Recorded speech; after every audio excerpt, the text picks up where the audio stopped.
राहुल नार्वेकर पुन्हा एकदा विधानसभेचे अध्यक्ष होण्यासाठी आज उभे आहेत. गेल्या वेळेचा त्यांचा अनुभव तुमच्यासाठी काही चांगला नव्हता. यावेळेस परत विरोधी पक्षनेत्याचा प्रश्न आलेला आहे की अध्यक्ष ठरवतील तर आम्ही विरोधी पक्षनेता देऊ असं देवेंद्र फडणवीस 2019 मध्ये जेव्हा आमचे नंबर्स नव्हते केंद्रामध्ये तेव्हा हे लोक लीडर ऑफ ऑपोजिशन नव्हता. पण मला आठवत आहे की 1980 मध्ये नंबर्स कमी असले तरी काँग्रेस पक्षाने दिलदारपणे दाखवून मोठं मनाने लीडर ऑफ ऑपोजिशन महाराष्ट्रात केलं होतं. तर ह्या आता जे सरकार आले त्यांनी तो निर्णय घ्यायचा. निवडणूक निकालानंतर जवळजवळ 10-12 दिवसांनी सरकार स्थापन झाला, शपथविधी झाला, मात्र तो तिघांचा झाला आणि आता पुन्हा तोच प्रश्न मंत्रिमंडळ विस्तार, खाते वाटप, कारण राजकीय खाते वाटप झाल्याशिवाय सुरळीत चालणार नाही.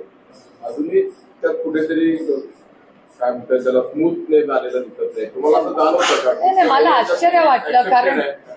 आश्चर्य वाटलं कारण आधी भारतीय जनता पक्ष म्हणजे एक 10 वर्षापूर्वी जेव्हा सत्तेमध्ये आले तेव्हा त्यांचा खूप असा अग्रेसिव्ह लाईन असायची की पटकन सरकार स्थापना करा आणि पटकन कामाला लागा. त्यामुळे मलाही खूप आश्चर्य वाटलं जेव्हा भारतीय जनता पक्षाने जवळपास 2 आठवडे झाले रिझल्ट लागून, म्हणजे मुख्यमंत्री व्हायला इतका वेळ, त्याच्यानंतर आता कॅबिनेट एक्सपॅन्शन, याला खूप वेळ लागला. आता का वेळ लागला याचं उत्तर तुम्हाला, एवढं मोठं मॅन्डेट महाराष्ट्राने त्यांना दिलेलं आहे. जर एवढं मोठं मॅन्डेट त्यांना मिळालेलं असेल तर मग त्याच्यापेक्षा म्हणजे लोकांच्या अपेक्षाही अर्थातच असतील ना. मग त्यांच्याकडे उद्यापर्यंत वगैरे होईल असं अजित पवार म्हणतात. पण काय मला दिल्लीमध्ये आता 3-4 खूप क्रिटिकल गोष्टी डिबेट चाललेल्या आहे पार्लमेंटमध्ये.